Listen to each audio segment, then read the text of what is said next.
Hello lovelies, welcome. I'm Missy and welcome to my channel. In this series, I will be discussing my loves, dislikes and personal critiques of webcomics. Before I start, I just wanted to add a little disclaimer. These are my personal opinions and not to be taken as comic lore. My goal is to encourage creators in any way possible and promote small content creators with the hopes of getting their voices and stories heard. This video will contain spoilers. Please read the linked comic first before proceeding to get the most enjoyment.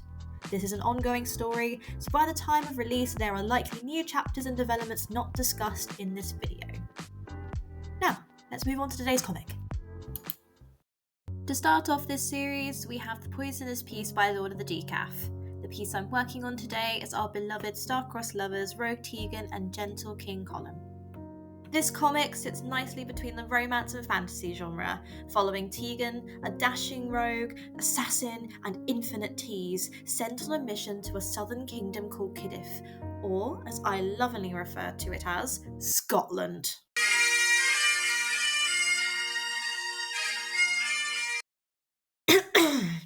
Anyway, his task? To pose as a personal physician and assassinate the king, which is considerably more challenging than he initially thought, plunging him into a whole new world of colour, cheer and kindness, struggling between morality and his job, all whilst his past actions ceaselessly pursue him.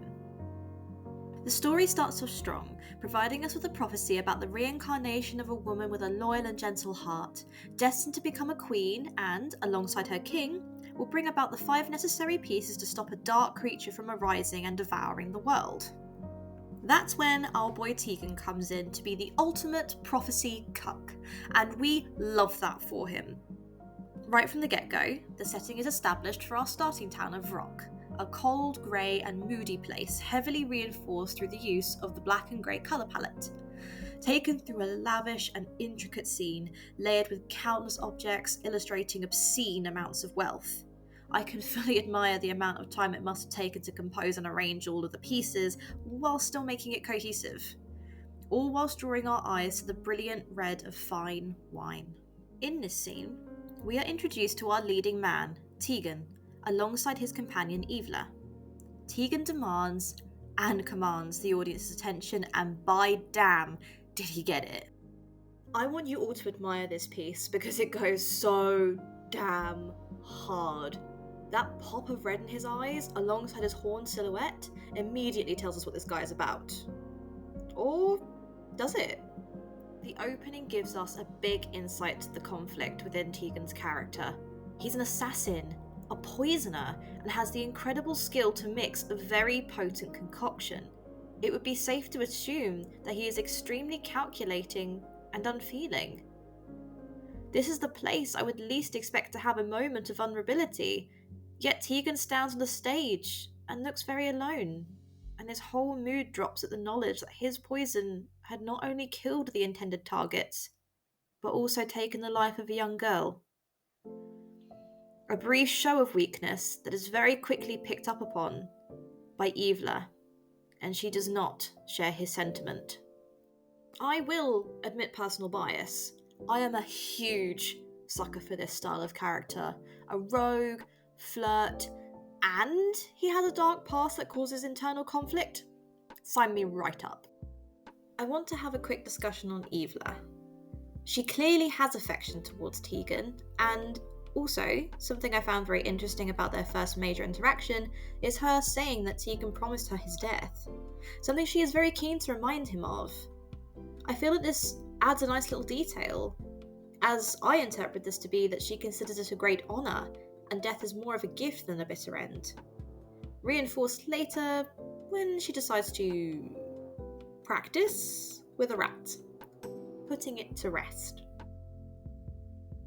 These two are clearly close. The tenderness between them makes me think of them as a brother escorting his little sister around. There isn't any express information that tells us these two are actually blood related. It would be easy to assume that they are based on their appearance alone, but I feel like they're more of a family formed from misfortune. We have a very brief encounter with Cassius, owner of the Wicked Way, and in my book, a complete possessive scumbag that is a walking red flag. He too displays a form of affection for Teagan, only in a considerably more forward way. Seeing Teagan more as an accessory he wishes to dote on, and a means to scratch an itch, all of which he seems to have in his head is love. He's clearly a powerful man, being able to have someone disposed of for even looking at Teagan in a suggestive way, someone you clearly shouldn't mess with. Yet, evidently Teagan likes to play in the Viper's Nest, and he is also very aware of the kind of relationship Cassius wants with him. So, my current summary of Teagan's character is that people always want to own him in some way, whether it be his demise or dress him up like a doll. It seems like his very existence is about being a possession to all those around him. We say goodbye to Evla, where we hear no mention of her at all after. And yes, I'm aware the story isn't finished, and I do believe she's a recurring character. But, as for the meantime, we can forget that she exists. This, I believe, is a good place to introduce our second lead, Colum. Colum is our king of the hour, and the one that Teagan has been sent to assassinate. The blonde hair, blue and gold tinted eyes with a dash of exhaustion, kind of handsome. So, in natural Teagan fashion, taking note of the current lack of queen, head straight for the horny option. Completely logical. Problem 1. The Kingdom of Khidiff are very conservative and won't just drop their cloth for anyone that walks in the door.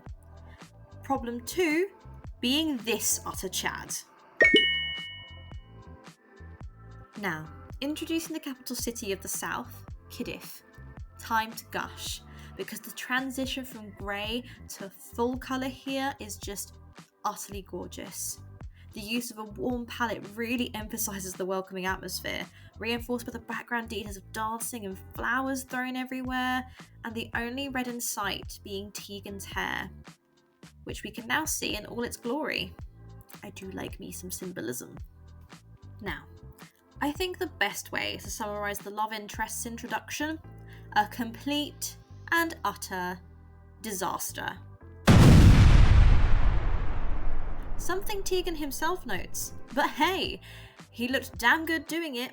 Khidiff suits him. Also, this guy. This is actually where I lead into my first criticism. We are aware, as is Teagan, that this country is incredibly conservative in their courtship custom. The clothes adorn them from head to toe, we don't even get a cheeky little ankle.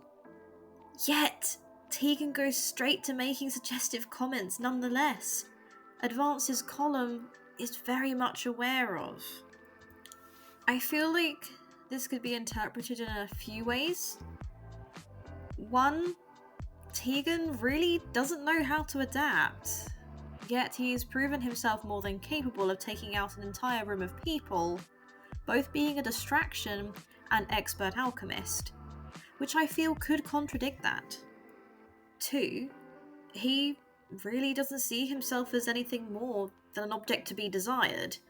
He has incredible social graces, yet won't back down from trying to push the boundaries of another despite being aware of the cultural shift and being sensitive to social cues. 3, perhaps a bit of both. I want to emphasise that this is not a bad thing. It's nice to see character flaws, and this is a good example of when an unstoppable force meets an immovable object. Yet, I do find myself frustrated. His insistence to get into the king's pants, despite all the clear deflections and boundaries, and his claim of self-restraint. Persisting throughout the night to get any form of attention from him, through any means necessary. Like, calm down, you utter horn dog. Seriously though, this scene went hard. Though it's very funny to see Teagan so incredibly baffled at the idea of someone not finding him attractive. This whole scene makes me love Colum.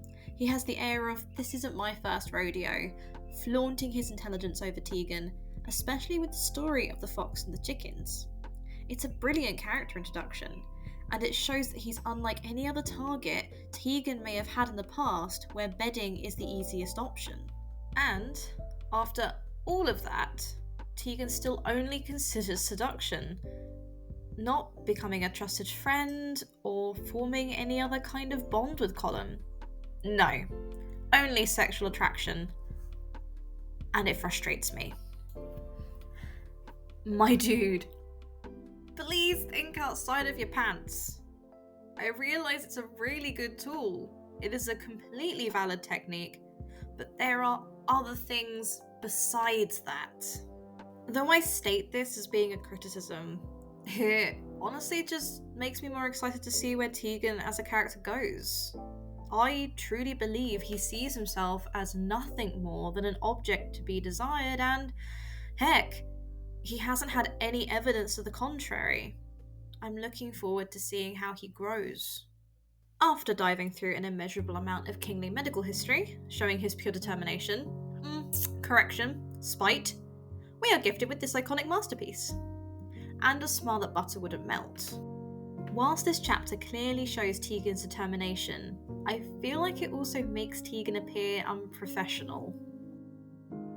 This guy has a confirmed double digits kill count, and here he is kipping on the sofa.